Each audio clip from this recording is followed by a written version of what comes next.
नमस्कार मंडळी. चला तर आज आपण मिक्सरच्या भांड्यामध्ये कारले टाकून एक भन्नाट अशी रेसिपी पाहणार आहोत.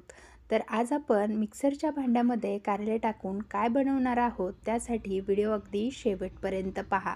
तर आज खरंच खूप वेगळी आणि जबरदस्त अशी रेसिपी मी तुमच्यासोबत शेअर केलेली आहे, त्यामुळे व्हिडिओ अगदी शेवटपर्यंत पहा. आणि हो, चॅनलवरती नवीन असाल ना तर चॅनलला नक्की सबस्क्राईब करा. तर इथे पहा, आपण स्वच्छ अशी कारली धुवून पुसून घेतलेली आहे. तर कारले आपल्याला धुतल्यानंतर स्वच्छ असे पुसून घ्यायचे आहे. त्यानंतर अशा प्रकारे छोट्या छोट्या पीसमध्ये त्यांना आपल्याला कट करून घ्यायचं आहे. सुरुवातीला मी ही कारले स्वच्छ धुवून आणि पुसूनच घेतलेली आहेत.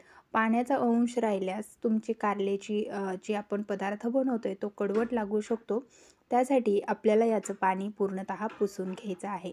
कारले अशा पद्धतीने कट झाल्यास मध्यभागी चीर मारून घ्यायचे आहे. 2 भागामध्ये कारलं कट करून त्यामधलं पूर्ण बिया आपल्याला वेगळ्या करून घ्यायच्या. इथे आता मी कारल्याच्या पूर्ण बिया वेगळ्या करून घेतलेल्या आहे. आता आपल्याला हे कारलं जे आहे ना ते मिक्सरला बारीक असं वाटून घ्यायचं आहे. खूप बारीक नाही तर असं जाडसर आपल्याला हे वाटून घ्यायचं आहे. जे आपण चरड-भरड म्हणतो ना तसं वाटायचं आहे. तर इथे तुम्ही पाहू शकता अशा म्हणजे पद्धतीचं आपण इथे त्याला वाटून घेतलेलं आहे. खूप बारीक नाही किंवा खूपच जाड नाही. तर असं म्हणजे जाडसर भरड आपण याची तयार करून घेतलेली आहे. आता ही भरड आपल्याला कशाप्रकारे पुढे वापरायची आहे मी हे तुम्हाला सांगणारच आहे. त्या अगोदर आपल्याला हे काढून घ्यायचं आहे. तर इथे मी हे सर्व एका ताटलीमध्ये काढून घेतलेलं आहे. त्यानंतर आपल्याला इथे 2 टॅमॅटो कट करून घ्यायचे आहे. आता टॅमॅटो महत्त्वाचं तुमच्या कारल्यामधला कडवटपणा कमी करण्याची मदत करते.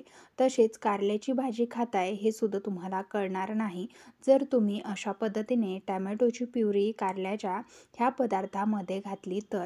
तर आता हा पदार्थ बनवत असताना 2 लालबुंद मी टॅमॅटोची सुद्धा प्युरी तयार करून घेतली. त्यानंतर इकडे कढई गॅसवरती ठेवलेली आहे. कढईमध्ये 2 ते 3 चमचे तेल घालून घ्यायचं आहे. आता तेल तुम्ही तुमच्या क्वांटिटीनुसार घालू शकता. त्यानंतर यामध्ये आपल्याला फक्त मोहरी घालून घ्यायची आणि मी इथे लसणाच्या 7-8 अशाच पाकळ्या घालून घेतल्या. इथे पाहू शकता लसूण थोडासा डार्क झाला की आपल्याला अशा प्रकारे बत्त्याने त्याला तेलामध्येच थोडंसं मॅश करून घ्यायचं आहे. तुम्ही ही प्रोसेस खालीसुद्धा करू शकता. कारण जर तुम्ही स्वयंपाक नवीनच करत असाल तर इथे तुम्हाला तेल उडण्याची किंवा चटका लागण्याची शक्यता आहे. त्यामुळे तुम्ही हा लसूण खालीच ठेचून घेतला तरीसुद्धा चालेल आणि ही प्रोसेस तुम्हाला जमत असेल तर तुम्ही अशीसुद्धा करू शकता. पण तेलामध्ये लसूण रगडल्यामुळे त्याचा एक वेगळाच असा फ्लेवर यामध्ये उतरतो. त्यानंतर आपण हे जाडसर वाटून घेतलेली भरड यामध्ये कारल्याची घालून घ्यायची आहे. आता ही कारलं आपल्याला सुरुवातीला तेलामध्ये घालायचे म्हणजे यामधला कडवटपणा जो आहे ना तो लागत नाही. तर आता इथे तुम्हाला सांगते, ही जर रेसिपी तुम्ही कोणाला खायला दिली ना तर ते ओळखूसुद्धा शकणार नाहीत की ही कारल्यापासून बनवलेला पदार्थ आहे. तर चला हे चांगलं 2-3 मिनटासाठी तेलामध्ये असं आपल्याला परतवून घ्यायचं आहे. तर इथे मी 2 ते 3 मिनिटे चांगलं परतवून घेतलं. कारल्यातलं पाणी पूर्ण म्हणजे हे झालेलं आहे, म्हणजे भाजून घेतलेलं आहे. त्यानंतर आपण यामध्ये बनवून घेतलेली टॅमॅटोची प्युरीसुद्धा यामध्ये घालून घेतलेली आहे. प्युरीमध्ये जर टॅमॅटोचे असे तुकडे असतील तरी काहीच हरकत नाही. आता आपल्याला टॅमॅटोची प्युरीसुद्धा यामध्ये छान प्रकारे अशा पद्धतीने आपल्याला याला पांगून ठेवायचं आहे थोड्या वेळासाठी.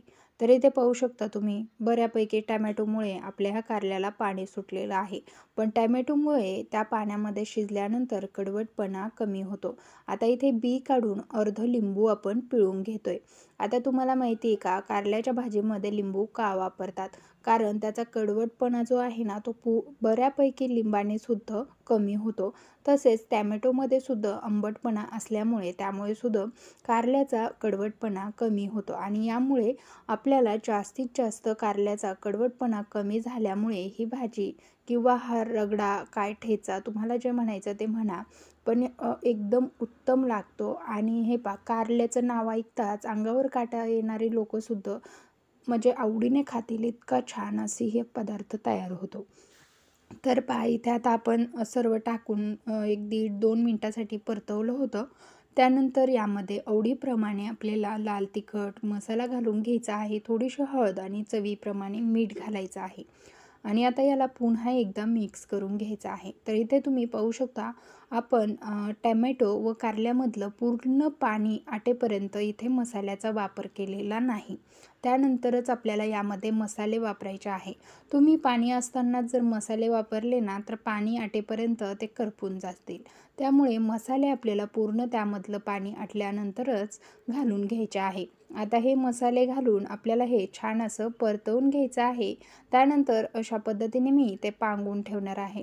आता आपल्याला हे 2-3 वेळेला हलवून तेल सुटेपर्यंत याला असंच परतवून घ्यायचं आहे. तर तुम्ही इथे पाहू शकता छान असं तेल सुटलेलं तुम्हाला दिसत असेल. तर आपल्याला यामधलं थोडक्यात पूर्णपणे पाणी जे आहे ना ते आटवून घ्यायचं आहे आणि फक्त तेलामध्ये हे कारलं छान असं सुटसुटीत करून घ्यायचं आहे. तर हा कारल्याचा ठेचा किंवा कारल्याची सुकी भाजी किंवा म्हणजे काय तुम्ही नाव द्याल हे सुद्धा मला कमेंट करून नक्कीच कळवा. कारण कारलं बऱ्याच जणांना खायचं असतं कारण ते आरोग्यासाठी खूप फायदेशीर असतं. पण त्याची टेस्ट वरूनच ठरवतात की नाही लई कडू असतं. पण नाही, तुम्ही जर अशा पद्धतीने केलं ना खरंच तुम्ही सुद्धा कारलं खायला म्हणजे आवडीने खाल. आठवड्यातून 2दा तरी ह्या अशा प्रकारे बनवून खाल, इतकं सुंदर होतं. तर पहा त्यामुळेच तुमच्यासाठी ही रेसिपी शेअर केली होती. तर इथे मस्त अशी आपली ही कारल्याची रेसिपी तयार झालेली आहे. तुम्हाला जर ही रेसिपी आवडली असेल ना तर जास्तीत जास्त शेअर करा आणि तसेच चॅनलवरती नवीन असाल तर व्हिडिओला लाईक आणि चॅनलला सबस्क्राईब करायला मात्र विसरू नका. कारण आपल्या चॅनलवरती हर एक प्रकारची रेसिपी अपलोड आहे आणि इथून पुढे सुद्धा युनिक अशा रेसिपीज आपल्या चॅनलवरती अपलोड होणार आहेत.